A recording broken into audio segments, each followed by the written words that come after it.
severe thunderstorm warning for southeastern Walworth County in southeastern Wisconsin until 11 p.m. Central Daylight Time. At 10:28 p.m. Central Daylight Time, a severe thunderstorm was located over Capron, or near Harvard, moving northeast at 50 miles an hour.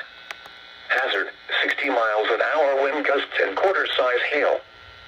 Source, radar indicated. Impact, hail damage to vehicles is expected. Expect wind damage to roofs, siding, and trees.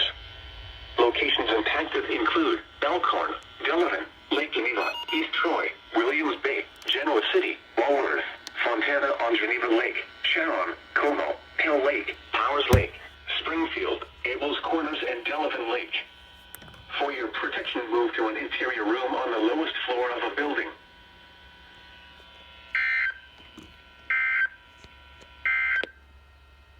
Tornado watch number 233 remains in effect until 1 a.m. Central Daylight Time Thursday for the following county.